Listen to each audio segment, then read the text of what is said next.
Hi there folks, my name is NovaWing24 and welcome to another little look at some of the one of the aircraft that is shipping with the early access of Dovetail Games Flight Sim World. So today we're going to be launching from one of the high detailed airports that ship with Flight Sim World. So we're going from Waltham, and for those who may recall the old Dovetail Games Flight School, you can probably guess which aircraft we're going to be flying today. That is right, we are going to be jumping aboard the PA-18 SuperCub from Piper. Okay, so the SuperCub is basically a uprated version of that venerable, ancient, original Piper, like early Piper production, the Piper Cub. Basically, it got bigger powder, it got better load lifting capability and a bigger engine, but it's a true stick and rudder type of aircraft. Now, as I said, for those who remember flight school, who may have had a chance to fly in flight school, this was one of the 3 aircraft that shipped with that title, and the one that you both in flight school and here in Flight Sim World, where you actually do your light aircraft pilot's license lessons in. So as part of that, you do also get 4 liveries shipping with this one. So you get a beige and red, a white and red, a red with black stripe, and the white Waltham flying school livery. So of course, as we are flying from the white Waltham, we will of course be flying in that livery today. So as I said, it's a cool little aircraft, a great sort of stick and rudder aircraft, which is always a really good aircraft to have, and it's of course got the origins of where Flight Sim World and Flight School started. So without any further ado, let's jump into the aircraft and have a look. And you've heard enough of me waffling, and let's jump in and have a fly. Alrighty, so the aircraft has changed. They have done quite a few improvements to at least the internal model has definitely had some changes happen to it since the one we saw in flight school. We've seen an improvement of the cockpit. We don't sort of have some gauges sort of just hanging out of the bottom like we did before.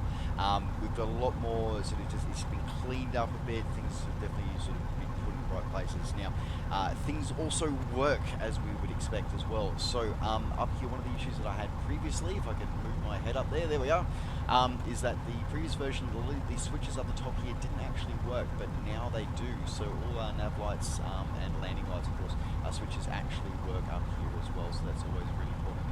And again, something that we're seeing across all of the aircraft, all the fuses do actually work as well. They're sort of highlightable and selectable and operating, so possibly something to do with a future phase system that we may see introduced in, not sure, but we'll see how we go. Yeah, so, you know, as I said, beyond the model's been cleaned up internally. Definitely everything does click and work as well.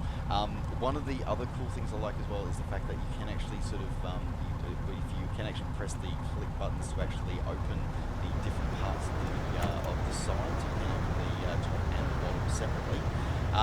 The only issue with that though is trying to sort of, you know, click it closed. You can actually, so if you lean your head out, you click that and that brings it back in, otherwise you need to use the shortcut. So really cool, and again you've got that auditory change as well to actually so you hear the sound difference when you actually do open that, so that's good to hear and see.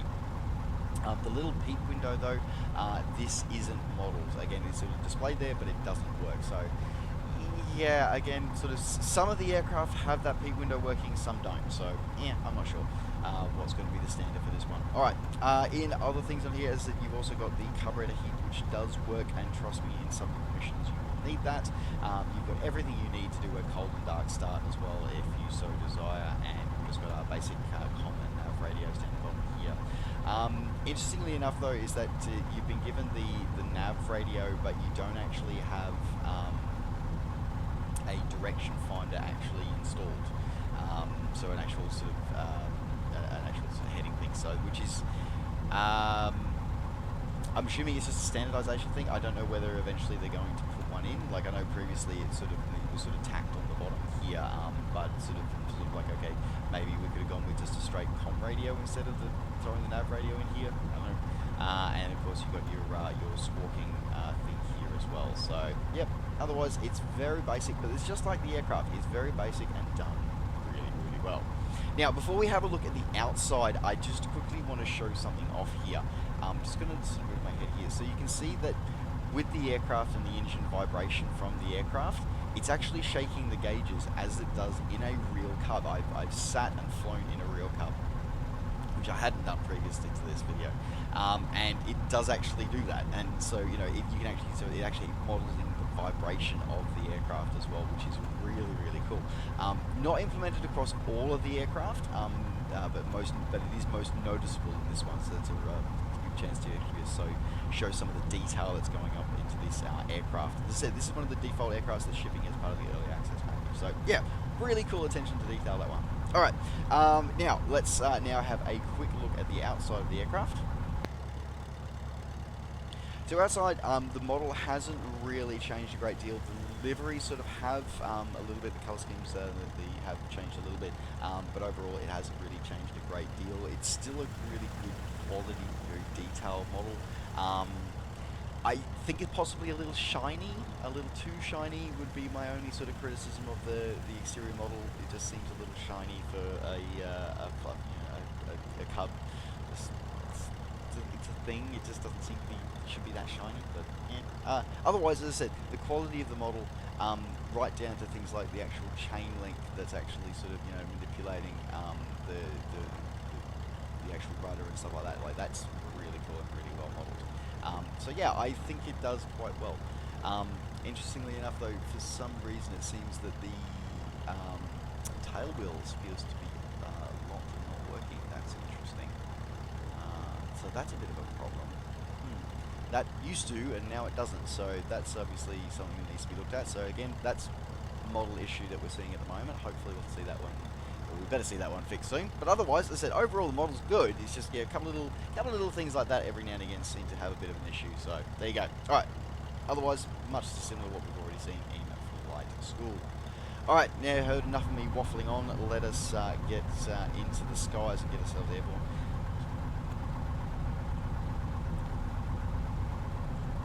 Quickly, just make sure I didn't do anything silly. Yep. Okay. Yep. Cool. So yeah, so you got modeling all the wiring and everything. Everything's exposed down here. So yeah, it's really good and got a lot of stuff that actually sort of paid attention to. So I'm not sure why that tail wheel thing isn't actually sort of moving, because I know it did in the Flight School version.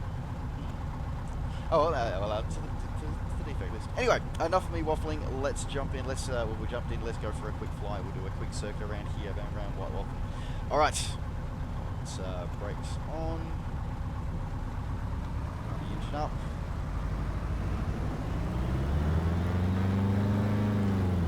Possibly they need to put a bit more brake pressure on there, because I shouldn't have moved with the brakes on with that throttle up. But anyway, okay. Well, engine's clear. All right, let's depart.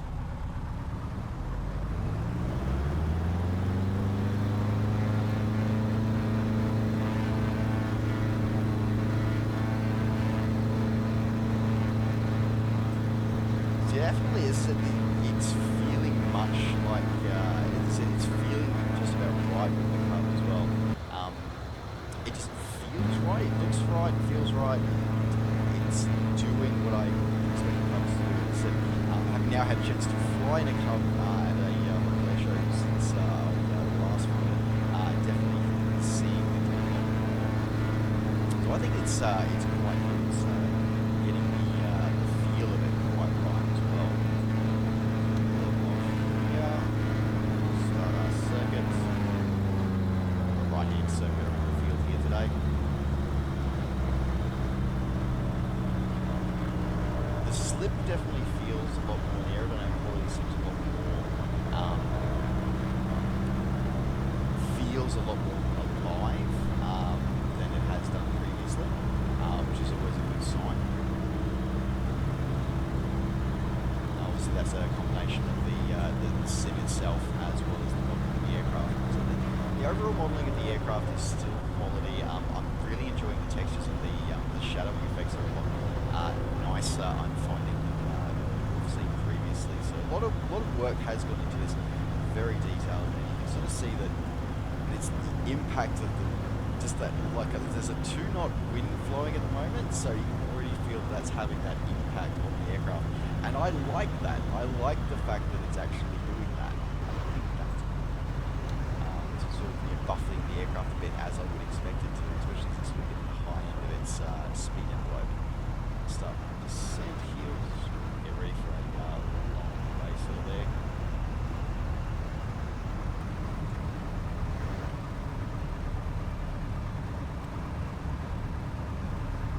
it's things like, you know, like the vibration of the door as well. Like, okay, it's the little details that I'm really kind of enjoying, and I'm very impressed to actually sort of see coming through in the sim as well. That's what I like about seeing a detailed aircraft like this, especially once coming through this, things are sort of getting slow. It's buffer in there. Turn up base leg.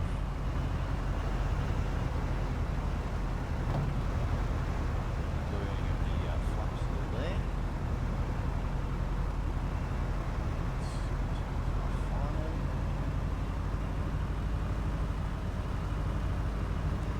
Send it a bit low.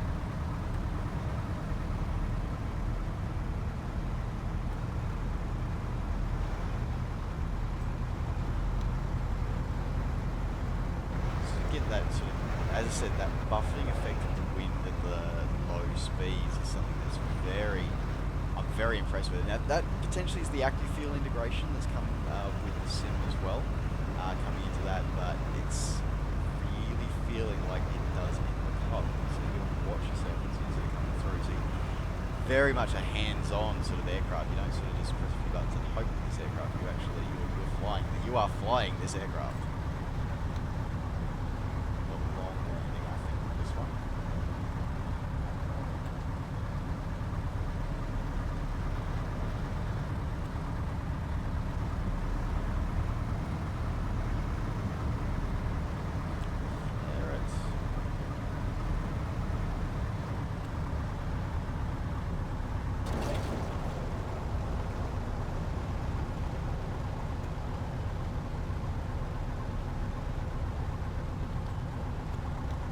Sort of like that, just that little bit of wallow, just in that sort of like as you flare at the end as well.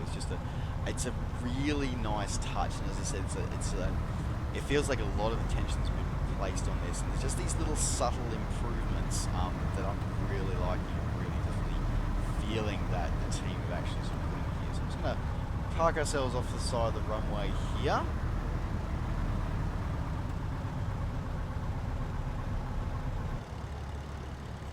So yeah, it's just a bit odd with that that tail wheel. Okay, so yeah, so it's moving now, so it might just have been the initial bit. So there you go. Still a couple of issues I think with that tail wheel model to have a look at, but yeah, overall, not too bad, not too bad, not too bad. All right, so let's shut this one down. There we go. Open up that door.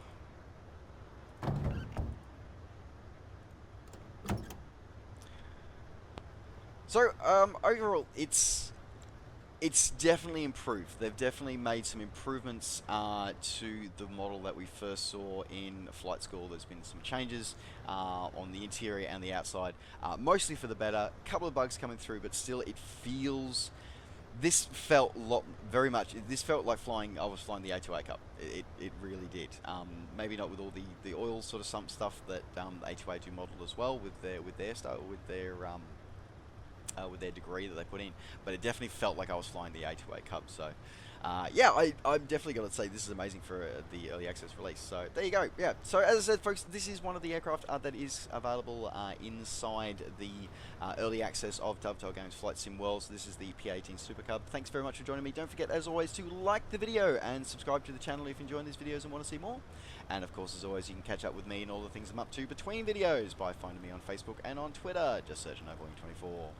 Alright folks, thanks very much for watching. Take care, safe skies to all, and we'll see you next time. Bye for now.